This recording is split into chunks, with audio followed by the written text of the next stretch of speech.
The blond guy looked up to find 2 kids, a golden retriever, and a panicked father running straight for him. Rather than looking terrified, he must have assessed the situation on the fly.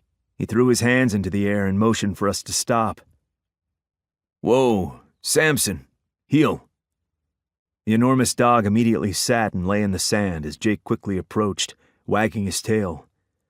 I reached the group just as Jake introduced himself to the black dog, leaving us all fearful of what might happen. I reached down to scoop Megan into my arms while Zach stood close by with his arm wrapped around my thigh, obviously enthralled by the sheer size of the massive canine. As I lifted her up, the guy's eyes swept up my body from my bare feet to my face, his mouth hanging open just enough to indicate he was appreciative of what he was looking at, namely, me. A tint of pink surfaced on his cheeks as his gaze lingered for a few seconds, before shifting to Zach. He seemed to snap out of it and shook his head, as if clearing his dirty thoughts away. So far, he didn't appear to recognize me. That was a first. Let's see how long that lasted. It was very rare to be unrecognized as the Pirates' quarterback. I was waiting for that moment of recognition. "It's okay," he breathed out in a soothing tone. "Samson's friendly and has never met a stranger. It looks like your dog is quite friendly too," he said to Zach, before shifting his attention back to me. My heart rate picked up as he held my eyes pinned to him. Time to snap out of it and answer him.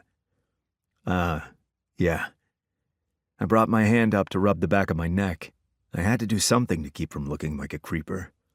Jake's good with other dogs, and most people. The blond guy smiled, then shifted his attention back to my son. With a reassuring smile, he sat down in the sand across from Zach. Zach looked him in the eyes. When he saw what he needed, he slowly stretched his hand toward the big fur ball. "It's okay. You can pet him. Samson makes friends everywhere he goes. I promise he won't hurt you, or your dog," he reassured Zach. "Think of him as a great big teddy bear." The guy's tone of voice was confident as he took charge while simultaneously calming and soothing at the same time. Zach's body relaxed at the guy's words. He was obviously good with kids. Megan began to squirm, wanting down to see the dog for herself. I relented and lowered her to her feet on the sand, even though the dog was bigger than she was. "Can I pet him too?" she asked, showing all the renewed confidence she now felt. "Sure. I guess it's okay with your dad?" He returned his attention to me, looking up with the clearest blue eyes I'd ever seen. This time it was my turn to stare at him.